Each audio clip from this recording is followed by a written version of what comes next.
એટલે આમાંથી જીવ તત્વ, પછી સંવર, મોક્ષ લખેલો અને નિર્જરા, આટલા ઉપાધિ.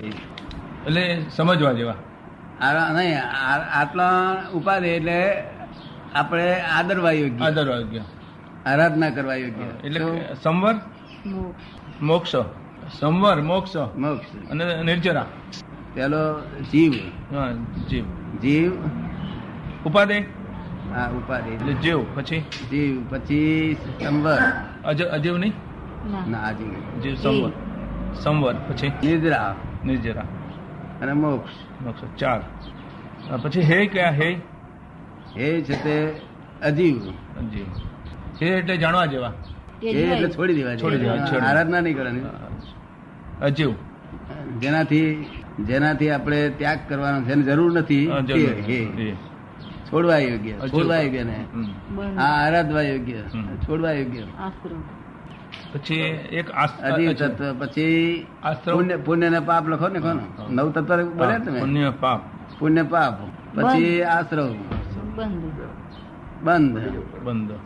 એ કેટલા થયા? એ 5 થયા. 5 અને 4 9 થયા. પણ જ્ઞેય કેવું થાય? 5 10 થયા. 10 4 થયા. આ 4 ને 5 9. હા, તે હવે શું કહે છે? હવે શું પૂછવાનું છે? જ્ઞેય, હે જ્ઞેય ને ઉપાધિ.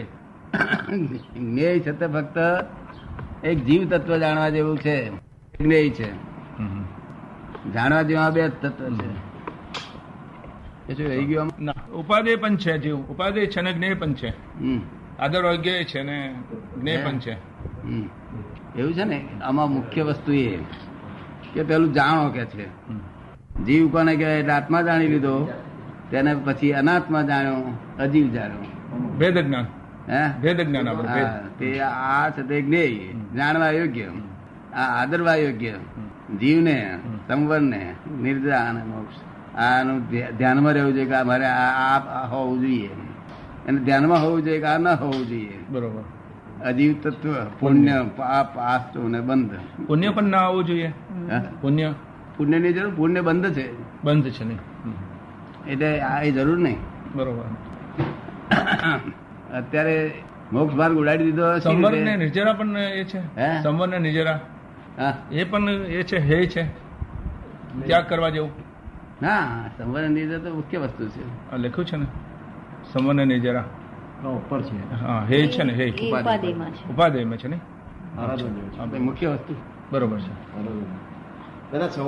અમે રોકો, અમે જ્ઞાન આપીએ એટલે આટલું ઉપાદેય થઈ જાય બધાને. બરોબર. પેલું આટલું હે એની મેરેજ થઈ જાય, અને આટલું જ્ઞેય એની મેરેજ થઈ જાય, એની મેરેજ થઈ જાય. જ્ઞાન આપતાની હાથે જ થઈ જાય બધાને. પહેલા દર્શન, પછી જ્ઞાન નહીં. પેલું દર્શન, સંકેત. પેલા સંકેત ને. હા, એવું છે ને કે હું ચંદુભાઈ છું. એ ચંદુભાઈ છે, ખોટું નથી, પણ એ તો વ્યવહારમાં ઓળખવાનું સાધન છે. પ્રતિષ્ઠિત કરેલો. પ્રતિષ્ઠિત કરેલો. પ્રતિષ્ઠિત. એટલે ચંદુભાઈ એ આરોપિત ભાવ છે. કેવો ભાવ છે? આરોપિત. તમે નથી છતાં હું ચંદુભાઈ કહો છો, કે આરોપિત ભાવ. લોકોએ કહ્યું ચંદુભાઈ એટલે તમે માની લીધું ચંદુભાઈ. ચંદુભાઈ કહેવા માંગતો નથી, પણ તમારે ચંદુભાઈ છે એ આ વ્યવહારને જાણવા માટેનું હું કોણ છું તે જાણવું જોઈએ, જોડે જોડે એવું કહેવા માંગે છે. શું કરું? હું કોણ છું એ જાણવું જોઈએ ને. રિયલ વસ્તુ જાણવી જોઈએ. રિયલ વસ્તુ જાણવી જોઈએ, સાચી વસ્તુ. રિયલ વસ્તુ જાણવી જોઈએ. રિયલ. હા, રિયલ વસ્તુ. આ રિલેટિવ ને તમે જાણ્યું, પણ રિયલ જાણ્યું છે ને. એટલે એ જાણ્યું નથી એને. અને આ રોંગ બિલીફ, આજે હું ચંદુભાઈ છું એ રોંગ બિલીફ. હું અશોકનો ફાધર થયું, બીજી રોંગ બિલીફ. બેનનો ધણી થયું, ત્રીજી રોંગ બિલીફ. આનો મિત્ર થયું, ચોથી રોંગ બિલીફ. હું કલેક્ટર છું, 5મી રોંગ બિલીફ. કેટલી રોંગ બિલીફો બેઠી છે? ઘણી. અને તેમ હું શુદ્ધાત્મા છું એ પ્રતિ જાય નહીં, એટલે સમ્યક દર્શન કહેવાય. અને તે સહાયક સંકેત કહેવાય. શું? હવે સહાયક સંકેત એકલાથી, આ દર્શનથી એકલાથી નહીં, પણ કરતા કોણ છે એને જાણવું પડે. કરતા આપણે મનમાં જે ભાવ છે, હું કરું છું, એ ભાન ખોટું છે 100%. કરતા બીજી શક્તિ જ છે, ભગવાન કરતા નથી ને આપણે કરતા નથી. એટલે સંયોગિક પુરાવા, સર્કમસ્ટન્શિયલ એવિડન્સ, સાયન્ટિફિક એવિડન્સ, જેને હું વ્યવસ્થિત કહું છું ને, વ્યવસ્થિત. તે વ્યવસ્થિત જ કામ વ્યવસ્થિત જ કરે છે, અવ્યવસ્થિત કરતું જ નથી. પછી તમારે જોવાનું રહેતું ને. જ્ઞાન આપ્યા પછી કહી દઉં કે કે વ્યવસ્થિત જે કરે એ જોયા કરો. જ્યાં આપણે ગાડીમાં બેઠા પછી આપણે જોવાનું નથી ક્યાં લઈ જાય છે રહેતું નથી. બસ પ્લેને બેઠા પછી આપણે ક્યાં તપાસ કરીએ છીએ ક્યાં લઈ જાય છે શું, પછી કશું રહેતું નથી. અને કરતા પદ ગયું એટલે કર્મ બંધાય તો અટકી ગયો. હું કરતો નથી એવું આ ભાઈ છે જ્ઞાન આપેલું છે એને એક ક્ષણ વારે આમ ભાન ના હોય કે હું કરું છું. એ કરતા પદ ગયું એટલે કર્મ બંધાતું અટક્યું. કર્મ બંધાતું અટક્યું એટલે સંવર તત્વનું આરાધન થયું. કારણ કે નિદ્રા કારણ કે નિરંતર જે કર્મ છે ને તો નવા બંધાતો નથી. એને કરતા પણ જાય તો આશ્રવ પણ બંધ થઈ જાય ને. આશ્રવ પણ બંધ થઈ જાય ને. શું આશ્રવ બંધ થઈ જાય? આશ્રવ બંધ ના થાય. ના થાય. આશ્રવ એટલે શું? પહેલો કર્મ કરેલો તે આજનો ઉદય આવ્યો. આશ્રવ એટલે નવા આવ્યા તે નહીં. નવા નહીં, નવાનો તો આશ્રવ હોય જ નહીં ને. જૂનાનો આશ્રવ હોય. તે આશ્રવ તો એને ખરો, તમને ખરો, મને ખરો, બધાને. પણ એ આશ્રવ એને નિર્દ્રિય જાય એટલે સંવરપૂર્વક નિર્દ્રિય અને તમારું બંધપૂર્વક નિર્દ્રિય. શું થાય? બંધ પડે. તમારા આશ્રવ તમને બંધ આપીને જાય ત્યારે એમનો આશ્રવ એને સંવર કરી જાય એટલે કર્મ બંધાયા સિવાય જાય. એ નિર્જા સાચી. બાકી નિર્જાતા જાનવર બાનવર બધા જીવ માત્ર ની આ ઝાડ પાર બધા નિર્જા થઈ જ રહી છે. સંવર નિર્જરા ના હોય ને. આજે બીજી તિર્યંચોની છે, તિર્યંચોની અને સંવર નિર્જરા ના હોય ને. બધાને જીવ માત્ર ને હોય આ ઝાડ પાન બધાને. એને તો એકલો નિર્જરા જ કરવાની હોય ને. નિર્જરા જ હોય ને, સંવર ના હોય ને એને. કોને? તિર્યંચોની ને. ના, સંવર તો એમને હોય જ નહીં, પણ આશ્રવ નિર્જા તો બધાને હોય. નિર્જરા હોય બરોબર. આશ્રવ ને નિર્જા. અત્યારે ઝાડ ને છતાં સીધું ઉભું રહ્યું છે બિચારું. અત્યારે મય કર્મનો ઉદય આવે ને ત્યારે બહારનો પવન એકદમ આવે ને એ આશ્રવ થયો અને મેં દુઃખ થઈ, પીડા થઈ, પછી નિર્જા થઈ જાય. શું થઈ જાય? પછી કલાક પછી બંધ થઈ જાય પાછું. એટલે નિર્દ્રી ગયું કહેવાય. પછી એને બંધ ના પડે નહીં. એને બંધ ના પડે. મનુષ્ય સિવાય બીજા કોઈ જીવને બંધ પડે નહીં. એ છે દેવ લોકોને કે નરકી લોકોને કે બંધ પડે નહીં. તો મનુષ્યને બંધ ના પડે એના માટે શું કરવું જોઈએ? એ પોતે કરતા પદ છૂટી જાય તો. કરતા હું કરતા નથી અને કરતા કોણ છે એનું ભાન થાય તો બંધ ના પડે. અને નહીં તો હું કરું છું કે બંધ પડ્યો. તને કરું છું એવું બંધ રહે છે? હે? કેટલા વખત નહીં રહેતું? નથી જ રહેતું. હે? નથી. અને લોકોએ એ તત્વને ઉપાધિ ગણવામાં આવ્યું દુષ્મ કાળમાં કે પુણ્ય એ હે તત્વ છે તેનું ઉપાધિ ગણ્યું છે. તો એટલે ખરાબ કામ છોડી દો, સારા કર્મ કરો. શુભ શુભ શુભ કરો, અશુભ છોડો ને શુભ કરો. એ શુભે પૂર્ણ છે અને એ બંધન છે. એને હે ગણ્યા છે. શુભને પણ હે ગણ્યા છે. એને પણ હે ગણેલું છે, પુણ્યને પણ. નવ તત્વ તો સાર છે બધો. એ મોડેથી બોલે હું બધું જીવને સમજુ છું, અજીવને. પણ જીવને અજીવ સમજનાર કોઈ નહીં જડે. શું કહ્યું? કયો ભાગ જીવ છે અને કયો ભાગ અજીવ છે એ જ્ઞાની છે, બીજે કોઈને ખબર પડે નહીં. અમને જ્ઞાન આપીએ પણ એમને ખબર ના પડે કે કયો ભાગ જીવ. તેથી મોટા મોટી ચીજ શું કહ્યું કે આત્મજ્ઞાન જાણો. દરેક શાસ્ત્રમાં એમ કહેવામાં કે આત્મજ્ઞાન જાણો, આત્મા જાણો. શું આત્મા જાણવો એનું નામ જીવને જાણ્યો કહેવાય. અને જેને જીવ જાણ્યો છે તે અજીવને જાણી શકે. જે અજીવને જાણે તે જીવને જાણે. અજીવ એકલાને જ જાણે ને તો બહુ થઈ ગયું. કારણ કે ઘઉંને ઓળખ્યા તે કોંકરાને ઓળખી શકે, કોંકરાને ઓળખ્યા તે ઘઉંને ઓળખી શકે સ્વાભાવિકતા. એ તો અજીવ જાણીને આવ્યો હતો, બહુ નીકળી ગયું. તમારી જોડે વાત કરો છો એ કોઈ કહેશે કયા ભાગમાં? તાર શું કે જીવ ભાગ છે? બે માંથી એક જ છે કોઈ. હે? બે માંથી કોઈ એક. શું જીવ કે અજીવ કોઈ પણ ભાગ હોય? હા, મારી જોડે વાત કરો છો અત્યારે કે જીવ ભાગ કરી રહ્યો છે કે જીવ ભાગ અજીવ કરી રહ્યો છે? વાત કરે અજીવ કેવી રીતે એ જ ના ખબર પડે ને. એ જ્ઞાની એકલા જ જાણે. કેવી રીતે? અજીવ કેવી રીતે? હે? એ અજીવ કેવી રીતે? શું કહ્યું? એ અજીવ કેવી રીતે બોલે છે? જીવ કે જીવ? એ ભાગ બોલે છે અજીવ ભાગ. ચેતન ને વાણી નથી. હા, ચેતન ને વાણી નથી. ચેતન તો એ છે ને નિરંજન નિરાકાર છે. તેથી એમ કે રેકોર્ડ બોલે છે. આ બધું સંજોગિક પુરાવા બધા ભેગા થાય એટલે એક બોલતો થયો. આ સંજોગિક પુરાવા થાય બનાવી છે. તમારે એવું છે ને અત્યાર સુધી તમને એમ લાગતું હતું હું કરું છું એવું, હવે કરતા પદ નથી લાગતું તમને? આ બધું કરે જે છે, જન્મ તમે કરો થયેલો છો, ને કોઈ તેને આ કરે છે, બધું બીજું સમજાવવું કોઈ. ના પડે થોડું નિરૂપણ. વ્યવસ્થિત જન્મથી જન્મ હોય ને આપણે જન્મથી નિમિત્ત આવો તો વ્યવસ્થિત જાણો છો. તેને આ બેકગ્રાઉન્ડ થયા ને આ સંબંધને તો પછી તમે કરતા નથી એ સમબર નહીં સવારનો અર્થ જોડાય. માણસ સુધી પહોંચી શકે માણસ ક્રમિક માર્ગે સાતમા ગુંઠાણા સુધી પહોંચી શકે. અને અક્રમિક હમ? અક્રમિક અને અક્રમ અક્રમ 12 સુધી અને 10 સુધી. આ છેલ્લું મારું આ 12મું નિશ્ચયથી 12મું અને વ્યવહારથી 10મું મારું ગુંઠાણું. બરોબર. વ્યવહારથી 10મું આ કપડાં પહેરું છું અને ઘર પક્ષ છે ને તો ખબર ને મય અંદર મારે પોતાનો પક્ષપાત નથી. કપડો કાઢી મને વાંધો નથી, પણ ઉદયમાં જ છે ને. શું કહે છે? ઉદયમાં જ ના હોવું જોઈએ. શું કે છે? એટલે જે સંચિત કર્મ બધા ભોગવવાના હોય છે ઉદયમાં, એ જ ને સંચિત થઈ ગયેલા કર્મ ભોગવવાના હોય છે. આપણી ઈચ્છા હોય કે ના હોય, પણ હા. આત્માનું વેદન થવું તે એને 12મું ગુંઠાણું કહેલું છે. વેદન. આ 12મા ગુંઠાણમાં શુક્લ લેશ્યામાં 4 ભાગ. શુક્લ ધ્યાનમાં લેશા કે ધ્યાન, હે લેશા અને ધ્યાન, ના શુક્લ ધ્યાન. શુક્લ ધ્યાન. શુક્લ ધ્યાનના 4 ભાગ. તેમાં પહેલા ભાગમાં આમ આત્માઓ છે તે કે એમના અસ્પષ્ટ વેદન હોય. કેવું હોય? અસ્પષ્ટ. અસ્પષ્ટ આત્માનું. અને હું બીજા ભાગમાં હોઉં સ્પષ્ટ વેદન. ત્રીજા ભાગમાં કેવું જ્ઞાન થાય અને ચોથા ભાગ મોક્ષે જાય શુક્લ ધ્યાનમાં.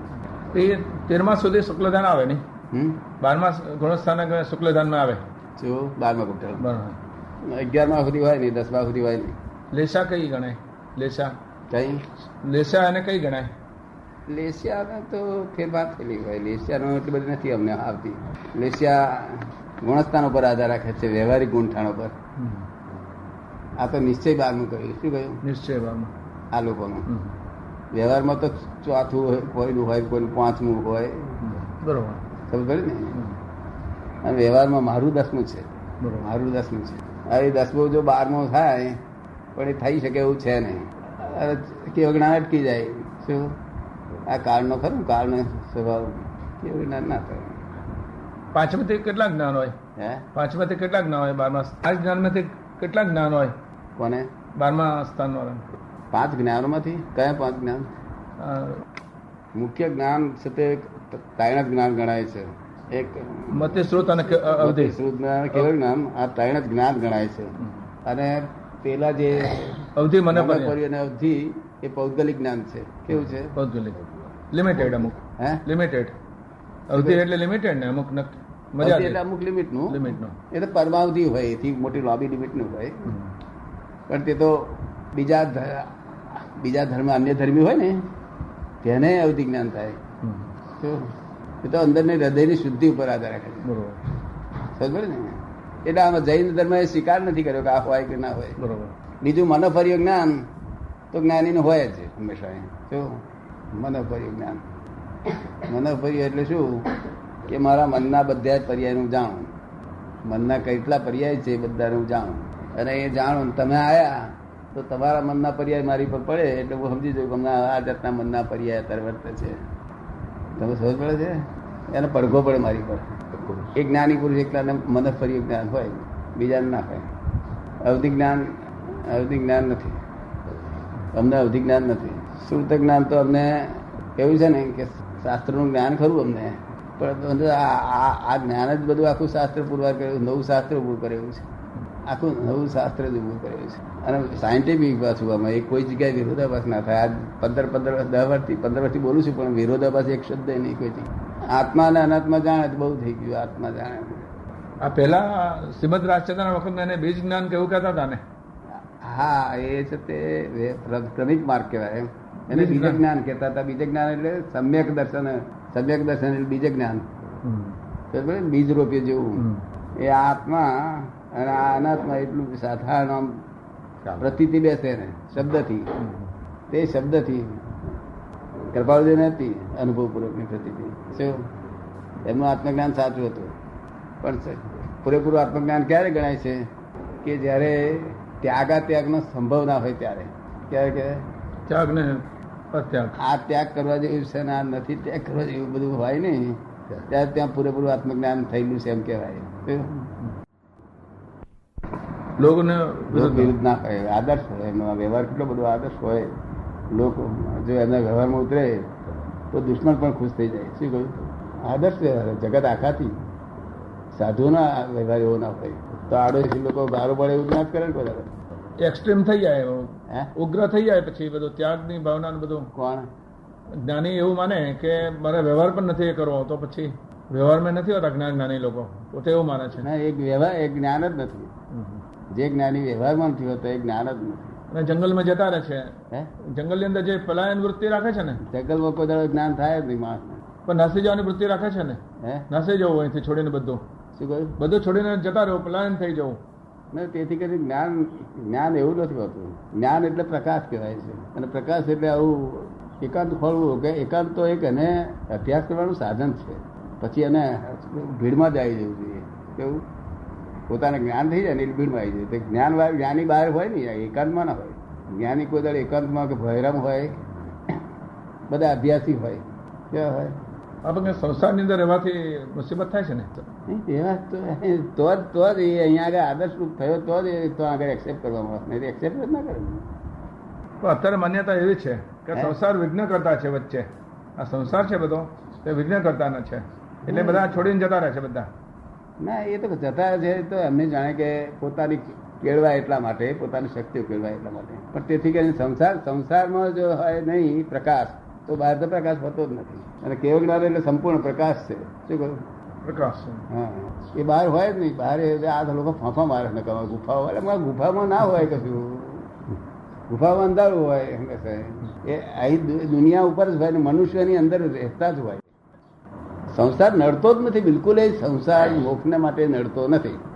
પહેલી શ્રેણીઓમાં નડે છે, શરૂઆત શ્રેણીઓમાં. પછી આગળની શ્રેણીઓમાં સંસાર નડતો, અને પોતે કરતા હોય ને એ સાથે મોક્ષ થાય કે જ્ઞાન થાય બને જ નહીં ને ક્યારેય પણ.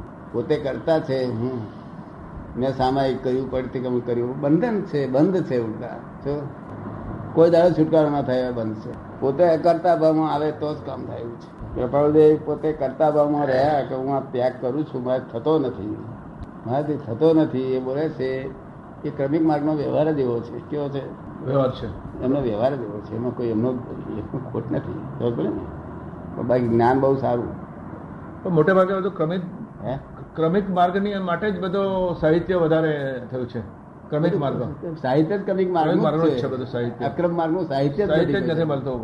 ત્યાં એ સાહિત્ય બહાર પડ્યું હોય તો આ અત્યારે છે હું બોલું છું ને, એ સાહિત્ય બહાર પડ્યું છે આખી રીતે. 500 ટેપો છે આવી. પણ ભૂતકાળની અંદર એવું કોઈ સાહિત્ય બહાર નહીં પડેલું અક્રમિક માર્ગ. અક્રમનો લાભ લીધેલો ફક્ત જો કદી ઐતિહાસિક બાબતમાં જાણવું હોય તો ફક્ત ભરત રાજા એકલા લીધેલો છે. ભરત રાજા અક્રમનો લાભ એટલે શું? સંસાર સાથે મુક્તિ. કેવું? 10 વર્ષ તે રાણીવાસથી દૂર હોવો જોઈએ. શું કહ્યું? એ તો એ લોકો કાચા ના પડે ને, છેલ્લા વર્ષ તો કાચા પડે ને. રાણીવાસ 9મું ગુંઠાણું ના આગળ વધવાડે વ્યવહારથી. સમજાય છે? અક્રમિક માર્ગની અંદર છેલ્લા જે 4 કર્મ છે ને, નિકાચિત 4 કર્મ ખરા ને છેલ્લા. નિકાચિત 4 કર્મ છેલ્લા. અઘાતી કર્મ, ઘાતી કર્મ 4 તે છેટ સુધી રહે ખરા અક્રમક માર્ગમાં. કયા કયા? આ જે વેદનીય છે, ગોત્ર છે, નામ, આયુષ્ય, હા તે ગોત્ર, નામ, તે 4 અઘાતી કર્મ ને. હા, એ રહે ખરા અક્રમિક માર્ગમાં હોય ને. એ જ વેદના હોય ને, વેદનમાં એ જ આવવાનું ને. લોકોના કરતા ફેર હોય અમારામાં. જુઓ શું લોકોના કરતા ફેર હોય? કારણ કે વેદની સાતા વેદની વધારે હોય, બહુ મુખ્યપણે સાતા વેદની હોય. કેવી? સાદા વેદની. અમને અસાતા વેદની કોક્ષ ઉદય આવે. નિરંતર સાતા વેદની જેવું જ હોય લગભગ. શું? એટલે વેદની લોકોના કરતા ફેર હોય. પછી નામ એ તો રહેવાનું છે. હે, નામ તો રહે જ ને. નહીં, નામકર્મ ઉદય શું આપે કે યશ નામકર્મ.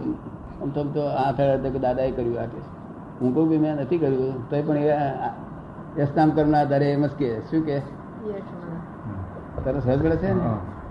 પછી આદે નામકર્મ આવતા પહેલો પધારો પધારો પધારો પધારો. એ બધા નામકર્મ બહુ ઊંચા હોય. કેવા હોય? શરીરનો અંગ ઉપાંગ બધું નામકર્મ બધું ઊંચું હોય, પર પ્રભાવશાળી હોય. કેવું હોય? તમે સમજ પડે છે? હજુ 2 થયા, વેદની અને નામકર્મ. ત્રીજું છે ગોત્ર કર્મ. એ લોકપૂજ્ય હોય. કેવું હોય? લોકો છે લોકપૂજ્ય હોય. અને આયુષ શુભ આયુષ હોય. કેવું? સરસ હોય ને? હોય તો ખરા જ.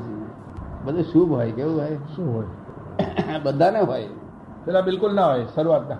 હે? શરૂઆતના ના હોય પેલા બીજા મોહનીય કર્મ ને એ બધા ના હોય. અંતરાય ને બધું ના જ્ઞાતિ હોય. કર્મ ના હોય. જાતિ કર્મ ના હોય. પહેલાના આગળના ચાર કર્મ. હોય આ ફક્ત ઉડી જાય છે કયું કર્મ? આ મહાત્માઓનું કયું કર્મ ઉડી જાય છે? મોહની કર્મ આખું ઉડી જાય છે. ઉડી જાય છે. મોહની કર્મ ભસ્મીભૂત થાય છે. શું થાય છે? મોહની કર્મ. મોહની ભસ્મીભૂત થયું એના પ્રમાણમાં દર્શનાવરણ ઘટ્યું. દર્શનાવરણના પ્રમાણમાં આ ઘટ્યું. જ્ઞાન આવે. જ્ઞાનાવરણ. અને અંતરાય. એ અંતરાય રહ્યું છે ને તેને લઈને આ બધું લોચા રહ્યો છે. હવે મોહની તો ગયું. અંતરાય રહ્યો. અંતરાય ભારે ને. અંતરાય તોડી ના શકે જ્ઞાની. ઠેઠ સુધી રહેવાનું હોય. હે? એ ઠેઠ સુધી રહે. અંતરાય ઠેઠ સુધી રહેવાનું હોય. અંતરાય આવ્યા કરે ભોગવે જ છૂટકો થાય. અંતરાય આવે કરે. મારા પાડોશના લોકોને જ્ઞાન ના લેવું એવું હોય. એ શું કહેતા હોય કે દાદા તો અમે ઓળખીએ જ છે પહેલેથી અમે એમની પાસે બધું શીખ્યા જ છે. અમે તમે તો બધા આવડા છો પછી શીખ્યા કે છે. તમારા પાડોશ વાળા બધા રહી ગયા છે. પેલો સુભાષ ફાધરને ઘણા વખત કે અરે ભાઈ તું શું જાણો દાદાની પાસે જ બેસી રહેતો હતો કે છે. અમારી માફક. હા અમારી માફક અમે એવું જ કહીએ છીએ ને. એટલે આવું બેફામ રહેવા એનો અંતરાય. અંતરાય એટલે શું? આંટી પડે આંટે ઉકેલવા ના દે. જમવા બેઠા થાળી મૂકી છે પણ થાળીમાં ખવાય નહીં. તે કરતા લેનારો બોલાવનારો આવે. જમાય નહીં.